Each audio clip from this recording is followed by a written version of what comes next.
तर शेतकरी मित्रांनो, नोव्हेंबर व डिसेंबर 2023 मध्ये जे काही शेतपिकाचं नुकसान झाले होतं, या नुकसानीपोटी जे काही शेतकऱ्यांना अनुदान वितरित करण्यात येणार आहे त्यासाठी कोणकोणते जिल्हे पात्र आहेत याबाबत आपण सर्वात प्रथम या ठिकाणी पाहूया।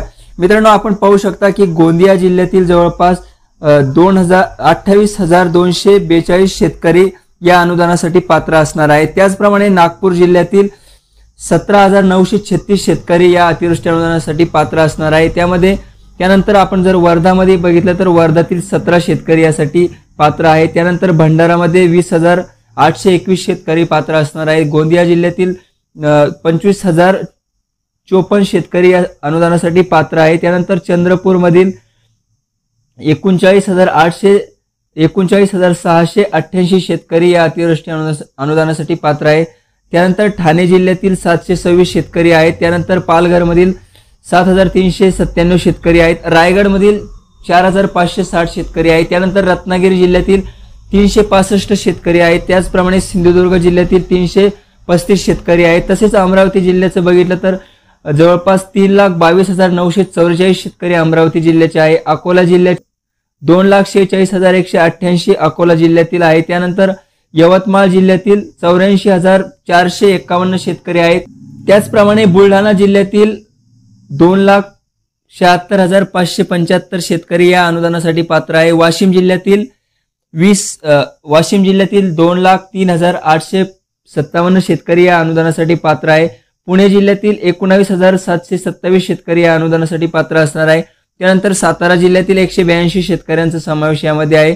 सांगली जिल्ह्यातील 31,549 शेतकरी अतिवृष्टी अनुदानासाठी पात्र असणार आहे। त्याचप्रमाणे सोलापूर जिल्ह्यातील 41,458 शेतकरी या अनुदानासाठी पात्र आहे। त्याचप्रमाणे कोल्हापूर जिल्ह्यातील 71 शेतकरी या अनुदानासाठी पात्र असणार आहे। त्याचप्रमाणे मित्रांनो, छत्रपती संभाजीनगर जिल्ह्यात जर बघितलं तर 2,64,194 शेतकरी या अनुदानासाठी पात्र आहे। तसेच जालना जिल्ह्यातील 2,07,216 शेतकरी या अनुदानासाठी पात्र आहे। त्यानंतर परभणी जिल्ह्यातील 2,31,787 शेतकरी या अनुदानासाठी पात्र आहे। हिंगोली जिल्ह्यातील 2,57,625 शेतकरी या अनुदानासाठी पात्र आहे। नांदेड जिल्ह्यातील 3,922 शेतकरी या अनुदानासाठी पात्र आहे। त्याचप्रमाणे बीड जिल्ह्यातील 17 शेतकरी या अनुदानासाठी पात्र करण्यात आलेले आहे। तसेच लातूर जिल्ह्यातील 888 शेतकरी या अनुदानासाठी पात्र आहे। त्याचप्रमाणे धाराशिव जिल्ह्यातील 1,912 शेतकरी या अनुदानासाठी पात्र असणार आहे। तर शेतकरी मित्रांनो, जे काही नोव्हेंबर व डिसेंबर 2023 मध्ये अवेळी पाऊस व नुकसान ज्या शेतकऱ्यांचं झालेलं होतं त्या शेतकऱ्यांना आता हे केवायसी प्रक्रिया पूर्ण करून ही अनुदानाची रक्कम वितरित करण्यात येणार आहे। तर शेतकरी मित्रांनो, 2023 वर्षाचं अतिवृष्टी अनुदान कशा पद्धतीने शेतकऱ्यांनी मिळवायचं व त्याची केवायसीची प्रक्रिया ऑनलाईन कशा पद्धतीने असणार आहे ते देखील या ठिकाणी आपण थोडक्यात पाहणार आहोत। शेतकरी मित्रांनो, नोव्हेंबर व डिसेंबर 2023 या वर्षाचं अतिवृष्टी अनुदान मिळविण्यासाठी सर्वात प्रथम तुम्हाला तलाठी कार्यालय किंवा तहसील कार्यालय या ठिकाणी जावे लागणार आहे। या ठिकाणी गेल्यानंतर शेतकरी यांना अतिवृष्टी अनुदानाचा विशिष्ट क्रमांक जो काही आहे 24 अंकाचा विशिष्ट क्रमांक, तो विशिष्ट क्रमांक तुम्हाला घ्यावा लागणार आहे। अतिवृष्टी अनुदानाच्या याद्या तलाठी कार्यालय व तहसील कार्यालय या ठिकाणी आपल्याला उपलब्ध आहेत। या ठिकाणाहून तुम्ही अतिवृष्टी अनुदानाची यादी मिळवू शकता। त्यानंतर तुम्हाला अतिवृष्टी अनुदानाचा विशिष्ट क्रमांक मिळाल्यानंतर आपले सरकार सेवा केंद्र म्हणजे सेतू सुविधा केंद्र, ज्या ठिकाणी तहसील कार्यालयाचे वेगवेगळे प्रमाणपत्र आपल्याला काढून मिळतात, त्या ठिकाणी म्हणजे सेतू सुविधा केंद्रामध्ये जाऊन तुम्हाला 24 अंकाचा विशिष्ट क्रमांक देऊन आपली केवायसीची प्रक्रिया पूर्ण करायची आहे।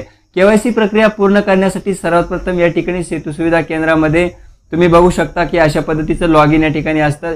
लॉग इन ओपन केल्यानंतर शेतकरी यांना या ठिकाणी आपले आधार प्रमाणीकरणाची प्रक्रिया पूर्ण करावी लागते। आधार प्रमाणीकरणाची प्रक्रिया करण्यासाठी या वेब पोर्टलवर आल्यानंतर या ठिकाणी तुम्ही पाहू शकता की तुमचा शेतकऱ्याचा विशिष्ट क्रमांक टाकल्यानंतर शेतकऱ्याचं नाव, त्याच्या शेतीचा गट नंबर, खाते क्रमांक, त्याला मिळणारे अनुदान, या ठिकाणी सर्व माहिती त्याची दिसते।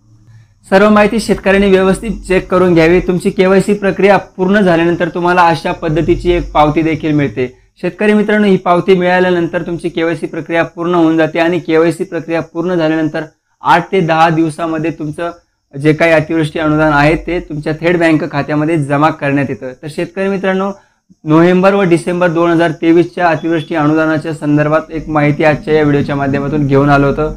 आपल्याला जर हा व्हिडिओ आवडला असेल तर इतर शेतकरी मित्रांना नक्की शेअर करा, जेणेकरून 2023 वर्षाचं अतिवृष्टी अनुदान कशा पद्धतीने मिळवायचं याची माहिती त्यांना होईल। व आपण जर या यूट्यूब चॅनलवरती नव्यानंच जोडले जात असाल तर चॅनलला सबस्क्राईब नक्की करा, कारण या ठिकाणी नेहमीच उपयुक्त माहिती देण्याचा माझा प्रयत्न असतो। तर शेतकरी मित्रांनो, पुन्हा भेटूया एका नवीन व्हिडिओमध्ये एका नवीन माहितीसह। तोपर्यंत धन्यवाद।